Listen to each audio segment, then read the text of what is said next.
Evening, everybody. It is about 7:16. I've got about basically 39 minutes to go. So thought I'd use this time to kind of talk about something that I tried to talk about today, but thanks to the wind and a lot of cars and bumping into some of my fellow associates, I couldn't really talk about it. But now it's my lunch, or my dinner, or whatever you want to call it. So I thought I'd talk about it here. There's somebody on bumbleking.com/forums, if you will, that came up with a topical question.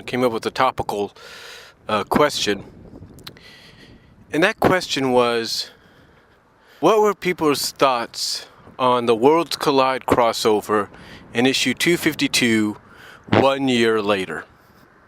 Now, this individual gave their thoughts on it, and many others followed suit. As a matter of fact, last time I saw, there was about almost 6 pages dedicated to this topical question. So I thought I would answer as well. Now, I don't know how this is going to translate otherwise on paper or on other forms, but we will see. Now, as far as I'm concerned, Worlds Collide, I thought was a decent crossover. Although, as I've mentioned before, and I will mention again, I think they missed the opportunity on a lot of things with the crossover. Most importantly, I think they missed the opportunity to let it be its own story. Let it be its own series. I mean, when you think about it,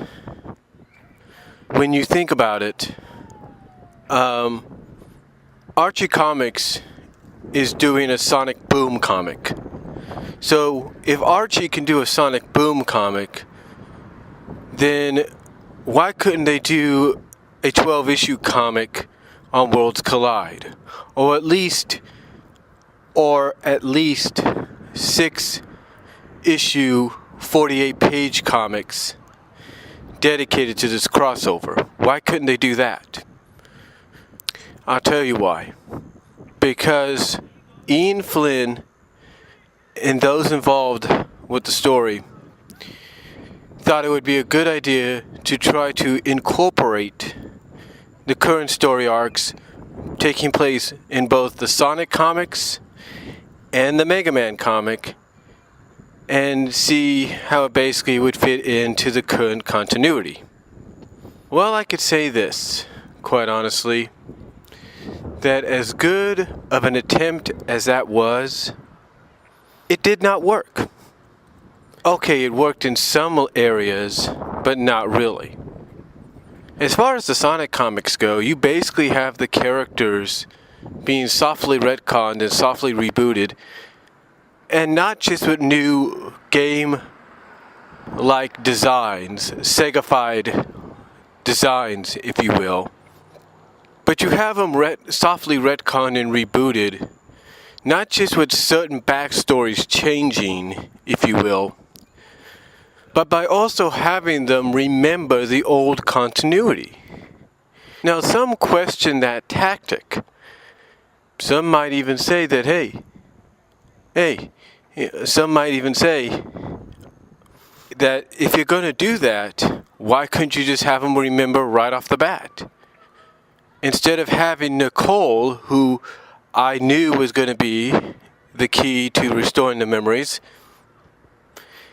instead of having her be the key to doing so, why not just have it right off the bat so that they know what they're getting themselves into?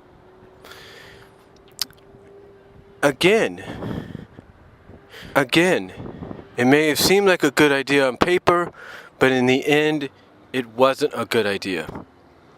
It just wasn't. I mean, I have nothing against wanting to cross over two video game icons like Mega Man and Sonic But if you were going to do it, you should have done it by giving it its own comic book run. Either it be for a whole year, or have it be basically 6 months of 48-page comics. That's it. That way you could get it all said and done within a decent time frame, and you wouldn't interrupt any of the current story arcs, any of the current continuity. Now, some of you will say that the reason the crossover happened is because Capcom wanted it to happen, and so did Sega. Yes, they did want it to happen, and ironically, Ian Flynn, as he stated, had a story already written out, not just on paper, not just on his computer, but in his mind. But here's what I don't understand. If you're the head writer for this comic book, and you're the head writer for the Mega Man comic book, wouldn't you be able to have some say? Wouldn't you be able to have some say in the comic? I mean, if I was Ian Flynn, I would have said, hey, look, it's a great idea that you want to do the crossover. Hey, look, I already got this written out and ready to go. But can we at least make it its own comic book series for a limited run for 1 year or for 6 months at 48 pages? Can we at least do that? That's what I would have asked. Now, true, I would have probably been overruled, and that's probably what Ian was afraid of. But at least I would have tried to ask and suggest that, so that way you wouldn't have interrupted any of the current continuity and story arcs going on in the comics of both Sonic and Mega Man. And you wouldn't have had the backlash that you got. So to me, Worlds Collide was a great idea, was a decent idea. But it would have been even better had it been its own comic book run.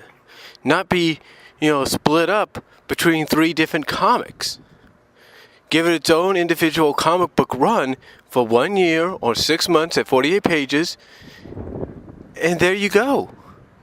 Nothing to it. Now, as far as the story of Worlds Collide go, I admit Ian Flynn did his best. He tried to, like I said earlier, make some of the parts, some of the elements of the crossover coincide with the continuities of both comics. I give him credit there. But what did it really do in the end? Nothing. What did it really do in the end?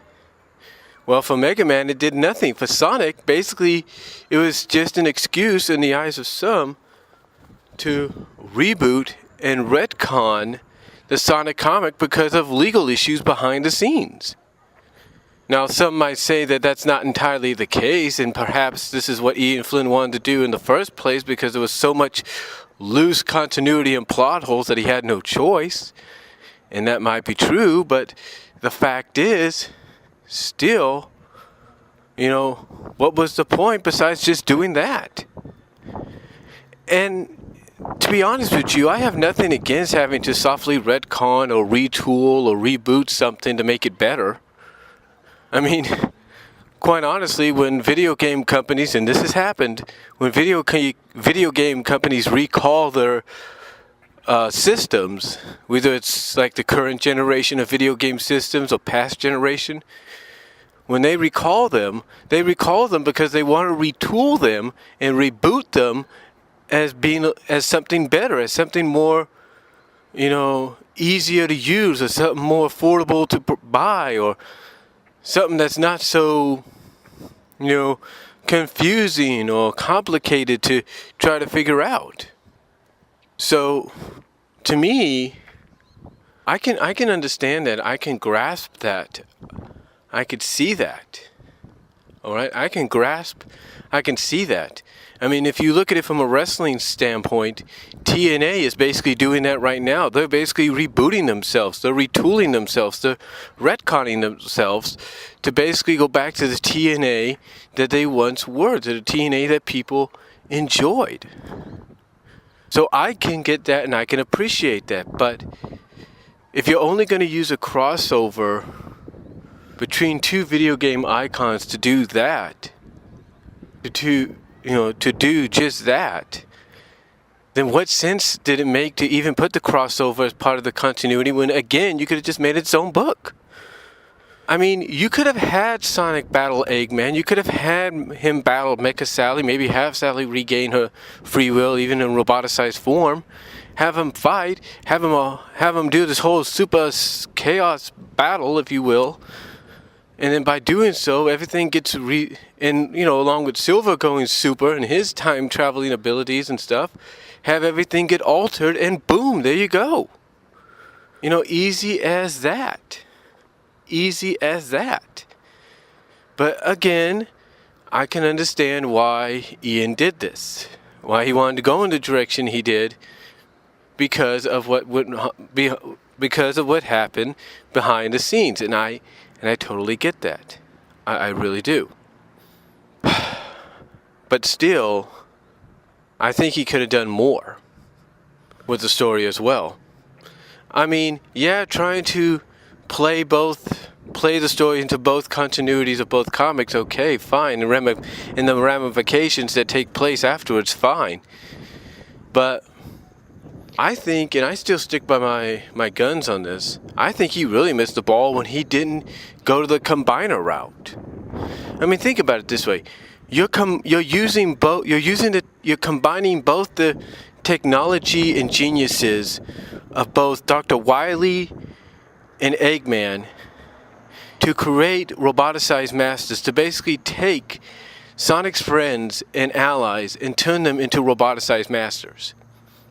And yet you don't want to go in the direction that would allow you to take it to another level. And what I mean by that is you could have had, story-wise, Eggman and Wily add in a combiner setting that when the time was right, you could have had all of Sonic's friends, with the exception of Tails, of course. You could have had all Sonic's friends and allies, like Amy Rose, Rose Woman, Shadow, Shadow Man, Silver, Silver Man, Knuckles, Knuckles Man, Rouge, Rouge Woman, Vector Man, Espio Man, Charmy Man, whatever you want to call it. You could have easily gone in a direction to where Wily and Eggman could have had the characters combined into one huge roboticized master, that the only way to probably beat this combined roboticized master is to destroy it. And think about the drama, the tension, the conflict that it would have created. That would have been some good storytelling there, because you would have Mega Man thinking, look, you could have Mega Man going like, look, I can't go around and steal all of the powers all at the same time. Without being just, whacked away by this combined version of them. I can't do it. The only thing we can do is destroy them, and hopefully we can put them back together and restore them. That could cause some great conflict. And Sonic could be like, no, I don't want to do that. That's not the case. We saved Tails. We can save them. And like I said, this is something that Ian could have done, because it would have created more conflict. I mean, like I said, you could have taken Blaze Woman, Rose Woman, Rouge Woman, all the man roboticized masters like Silver Man, Shadow Man, Knuckles Man, Vector Man, Espio Man, and Charmy Man. You could have took them all and had them combined into this huge robot, into this huge roboticized master, and it would have caused a lot of conflict. Because you would have maybe not so much Mega Man, but maybe his brother be like, look, the only way we could beat these guys and probably save them is to destroy them, and maybe have Dr. Light repair them to the point that you can restore them. And that would cause so much, and to me, that would be great storytelling there, because it would cause conflict, because Mega Man would be like, yeah, it could be, but we could at least try it Sonic's way and have me try to touch each and every one of them and get them back to normal. Again, and you could have Sonic going like, no, we're not going to destroy my friends. We're going to save them. So, to me, that would have been a great opportunity to take, but Ian Flynn didn't take it. And to me, that's one opportunity that would have really made Worlds Collide very memorable in my opinion. Because then you would have, basically the possibility that when Eggman roboticizes someone, he could add in the function of making them combine with something else. So when I look back on it a year later, yeah, it was a decent idea, it was a good idea, but there were flaws. Like the ones I've mentioned, not just story-wise, but development-wise. There were flaws with Worlds Collide, and I'm not denying that. Now, as far as 252 goes, there's a lot of people that look at that as a mixed bag. Some people look at 252 and they say, yeah, it's a good, starting off point if you're a new reader, in which pretty much the Solicus basically said it was going to be. And some, being longtime readers and subscribers like myself, would look at 252 and say, yeah, it's a good starting off point for the new readers, but it sure ain't that way for us as the long-time readers. Because think about it this way, when you open up 252, you have Sonic basically dumped back into Knothole Kingdom, or New Mobotropolis, and he's fighting the Tails doll in its monstrous form. And you have him being the only one that knows that knows what happened before, and is wondering why, and also wondering, like all of us, what the heck is going on? Why is he here instead of on the Death Egg? Why isn't Tails remembering what's going on? And then to top it all off, you have Tails, not Tails, but top it all off, you have Nicole be the key, like I pretty much mentioned earlier, and I'll mention again. You have Nicole being the key, like I called, and I'm not trying to take credit for this, but I called it. I said before 252 came out, I said she's going to probably end up being the key, and you can go back and watch this on my YouTube channel here. I said she was going to be the key to this, and I even asked the question, was she going to be the key? And I was right. She was. Why would you put Nicole, if you're Ian Flynn, why would you put Nicole in such a big role, such an important character developing role, unless she was not going to play some major part in your upcoming stories, and this being one of them? So to me, you have Nicole here being the key to everybody getting the memories restored, including those involved in the Worlds Collide arc. So you basically have Nicole be that key. And a lot of people question that still. They question, why have the characters keep the not keep the memories, but have the memories restored to the old world, when, like I mentioned earlier, they could have just had it done in the first place, could have just had the memories restored right upon, the return, Mobius being turned upside down, if you will, like it did, or like it was.